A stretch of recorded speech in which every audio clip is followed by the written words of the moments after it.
Welcome to this week's field questions. This is a participation practice. What does that mean? It means that the energy comes through, the collective energy comes through via questions and cards, because I love cards. But the answer is for us to work through as an experience. We're also practicing embodiment this way. So grab your journal. We are writing stuff down. We are working as a introspection, as a journaling practice, but that is just the first layer of clarity. The real answers are the unfoldment of this energy. That's the power of this practice. And it's also important that we maintain that individuality because we're still learning. And this to me is how we're figuring out what this, we're all one, but we are individuals as all one means in a very practical, tangible, real way, right? And for me, that's what spirituality is. It is, how do I increase my quality of life, right? How do I increase my love for life, my joy? And these practices where it's a week-long together unfoldment in an individual way is a very tangible proof of how this idea of we're co-creating our reality actually works. And with that, I am also inviting you to take this practice serious, not rigid, right? Be accountable, because there is an entanglement that happens if you keep with this practice, maybe not exactly the first week, but by week 2, 3, definitely 4, you will feel how powerful this group practice, even though we're unfolding it specifically, works. Because we know that the sum of the people participate, the power is greater than the sum of the people that show up. And this is one way to do it virtually, yet very realistically. Okay, I think you got the point. So the questions this week felt quite different. The whole energy was very different than the past 5 that I've recorded this. And I asked, is it 2 cards? Is it 3 cards? They kind of vary. And I heard it's more like 4 or 5. And I got overwhelmed because it's a lot, even with 3 sometimes. And I just reacted, and I'm not doing more than 3. So figure it out. I'm doing 3 max. I understand why it was 4 or 5. It was the same energy, but because it's more complex and it's convoluted, it was difficult to just show up as 3 questions. So if these questions want to morph and want to develop in more questions, play with that again in your own practice. The overall feel, why the convolution, is that this has to do with an identity shift. We're moving through bandwidths, frequency bands that require us to shift into a different person, even a different personality.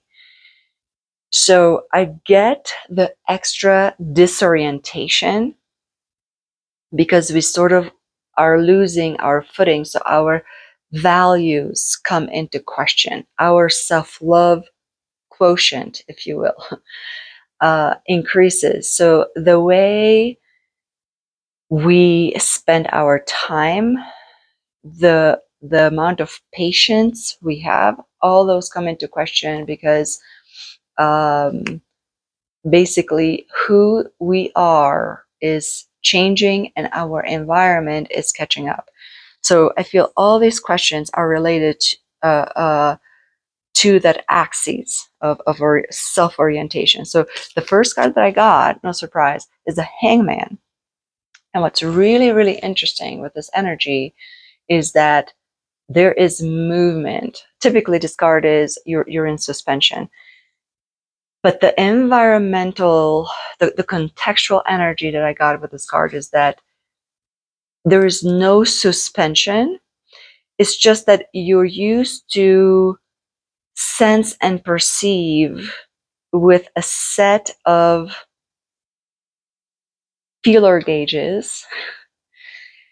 And now movement is different. The choices that are showing up as a reflection of you have changed, and now these values, these decisions, this new pathways along your life journey are starting to shift accordingly,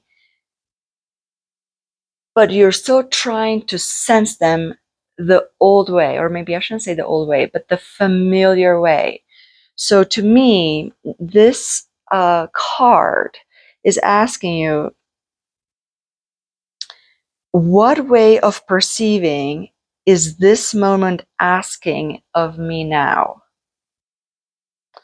What way of perceiving is this moment asking of me? Right? Because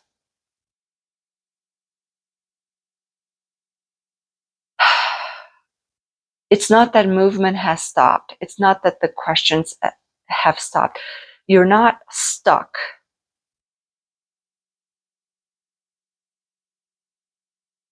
What senses need to engage? Or maybe even in what way do you need to engage? What different way do you need to engage your senses for you to see the movement that's ongoing? So I thought that was really powerful, that first question, just off the bat, like, whoa. It helps you reorient yourself within your environment, within your context. So it's almost like, actually, this one, the next question, took me immediately to timeline jumping, where it's like you're not pausing and you're in suspension. You're literally needing to jump timelines, and the movement is already on its own way. You're not stopping that momentum, right? It's not like a pendulum where your velocity becomes zero, and then you need to develop a new set of momentum on a totally different path. You're switching timelines. You're kind of going from one moment, one orientation, uh, one set of ideas into something different. Now, the angle might not be drastic because you're still at the beginning of it, right? So even a 2-degree shift in perceiving, a 2-degree shift in sensing in another month can result at a greater distance. So that level of precision matters. And this question, or the set of, this one was interesting. It took me forever because I wasn't sure how these timelines or these different parallel or slightly angled options, variations, choices, versions of self have to ask. So I just sat there. Finally, I got, what question have you been avoiding? What question were you having a difficult time articulating? Maybe because you didn't give it enough time, you didn't give it enough attention, you didn't give it enough weight, that there is something grabbing you, grabbing your attention. So maybe a better way is, what question is trying to find me? What question is trying to find me? Because it's almost like, if you have the right question, it can give you the general direction, right? It can give you that angle shift if your question is well articulated, and if your question is well defined. So this is a it's funny. This is a meta. What is that? Nested inception question. I feel like it's funny. And so the third question, that the third card in this practice this week, to me, speaks about loyalty. This is a page of cups, page of wands. But immediately, this one was, it has to do with loyalty. It has to do with, where do I invest my heart in, right? So the questions that showed up with this was, it's kind of like twofold, because, okay, I'm just going to read them. Where can I stop insisting, right? Where can I stop insisting my own loyalty? Because that pathway is no longer reflective of my new self. So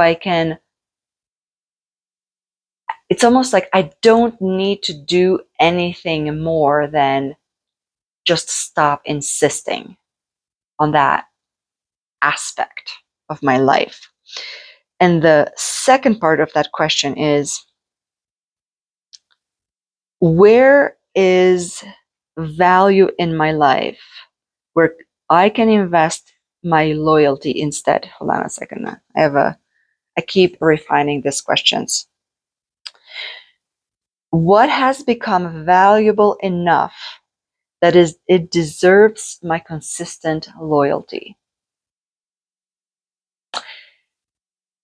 This is a question, truly. You might get that answer right now. You might get the answer tonight, tomorrow, but it keeps on landing. That's why it's so important to allow these questions to unfold as experiences during the day, because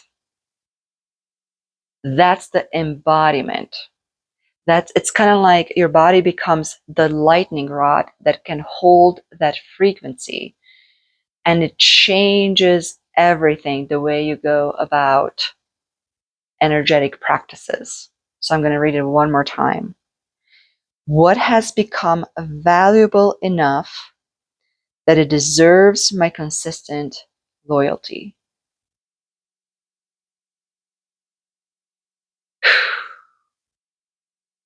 So yeah, powerful stuff. If you want to go deeper with these, because you can imagine how these questions kind of open up that energy field.